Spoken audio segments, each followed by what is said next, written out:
Hey J-Vloggers and all you YouTubers, what's up man, it's YouTuber.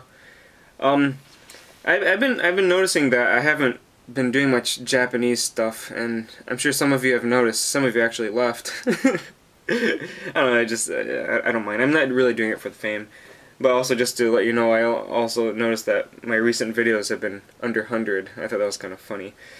But, yeah, I mean, I'm just doing this for fun anyways, but yeah, I don't know, I've been feeling kind of bad that I've been ignoring the J community out there.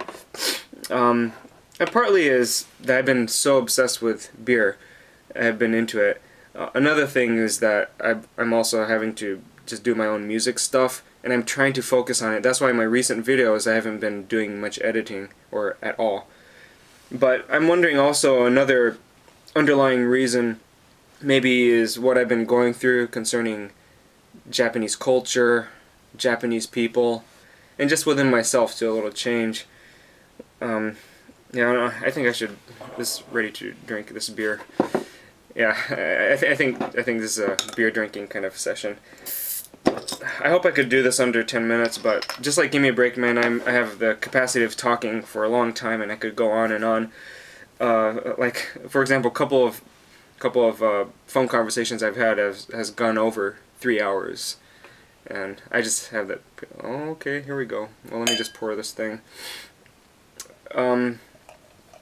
Yeah, I've been going through some things I noticed with the Japanese and Japan related things. And I think, I don't know, I've been in America now for 10 years. And this is, just to like give you a little background, I was born in New York, but I grew up in Yokosuka, Japan, and I was there for up till the age of 20. So roughly 20 years I was in Japan. So I grew up in Japan, but I moved here for college. And I went through some culture shock for, I would say, for the first couple of years, because my first year I was in New York, and the second year I moved to California in LA area, so that was another huge culture shock. And I just didn't know how to, well, I knew how to adjust, it just took a while. I even had to learn how to speak properly and speak proper grammar even, and enunciation and all that. But anyways, yeah, now I'm a lot more comfortable in America now. I've been here for a while.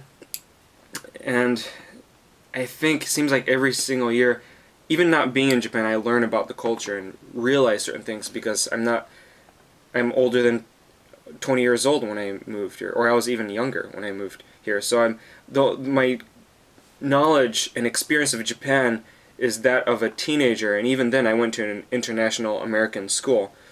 So yeah, it's very different now, especially for people like Gimme a Break Man, Hiko Simon, other people that is experiencing Japan and living there now.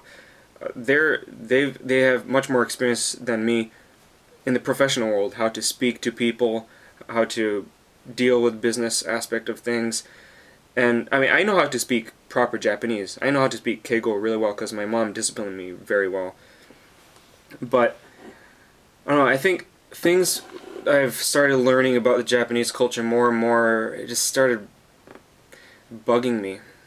And I would say this year is the pinnacle of that now. And this, just to let you guys know, this is by no way bashing Japanese culture, Japanese people at all.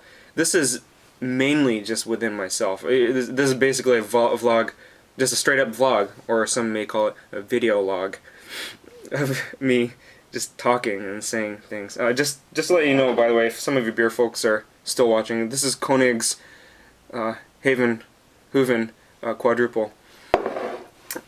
You want a review of it? It tastes good. Buy it. That's all I'm gonna tell you. But yeah, I think just a lot of things that people have been talking about all around the J-vlogging community, like Gimme a Break Man does, Bobby Judo does, Ciela, even Tokyo Zeppelin. I'm not someone that's against him, but Tokyo Zeppelin's experience is very short, and it's in Tokyo. So. And it's the people that's surrounding him. I've met some awesome, cool people, funny people from Tokyo, and so it's not obviously it's one person's experience. So I'm just going to tell you my experience, just with my background. I told you. I grew up in Japan, moved here about 17, 20-ish, and then been here since.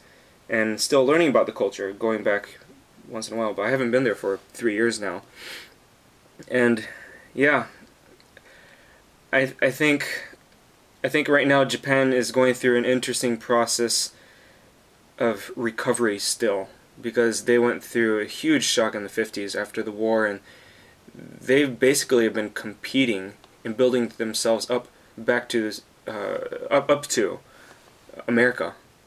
Basically, it's like it was a conscious thing in the beginning, and then gradually it became this unconscious thing, that, or subconscious, that what they're doing right now.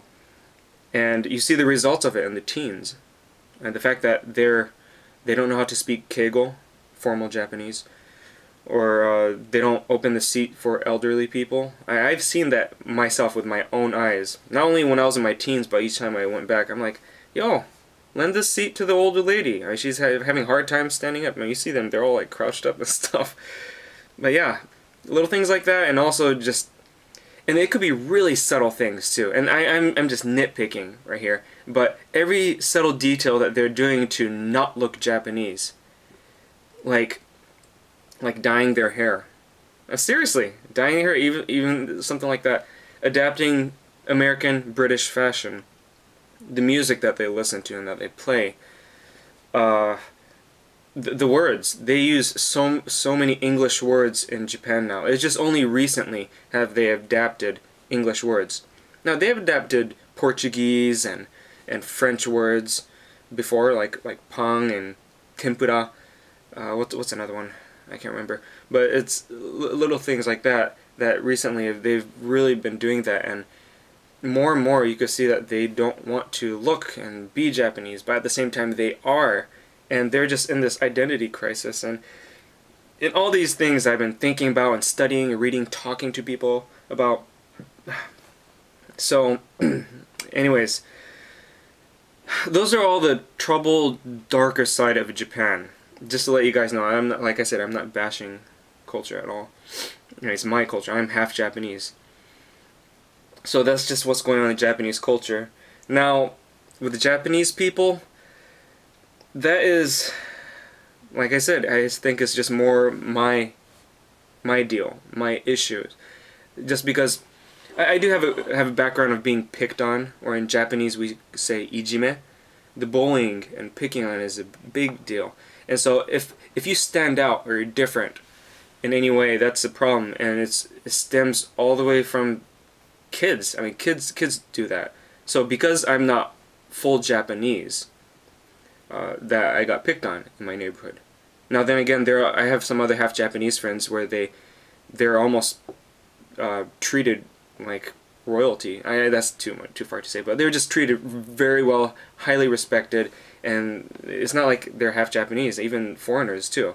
But my other half Japanese friends, they didn't have problems. But the other half of them, they had problems. Some of them worse than I have. But yeah, so you have that. And then I got to high school, and then there's some exchanges with Japanese high school students that I've had, and so I've had some experiences, and I still have knowledge of nasake and kohai. Kohai and senpai, that joge thing, that little deal. I need to drink beer. Wow, that's good. Kind of boozy and having carbonation. Anyways, yeah. So, like, I've experienced that kind of thing too with Japanese people. I've been picked on before when I was young. It's been fine then. Now it's more frustration of I don't know. Older I'm getting, but my adult period is in America.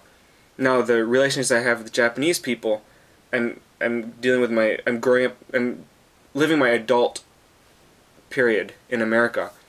So now encountering Japanese people my age and older, that I'm starting to notice, I'm like, why do you think so black and white? Or why can't you be flexible and consider another option? It's not even in business. I work in a Japanese business, so I deal with it mildly, really mildly. But it's even in just smallest things, just decisions, and why can't you think outside the box? And that just really, really bugs me. And like I said, this is just my personal deal. This is just my own personal problem. I understand that. And this is because my personality is I tend to not want to fit into a box. That's just my thing. I mean, people could put me in a box. That's fine. I know that there's not one completely unique person. Like they say, you're unique like everyone else. But yeah, I don't like being told that I have to do things this way. Not like I'm rebellious. I know how to submit to authority, but it just, if there's no good reason and it's from the most minor things, I mean, it has to be an explanation.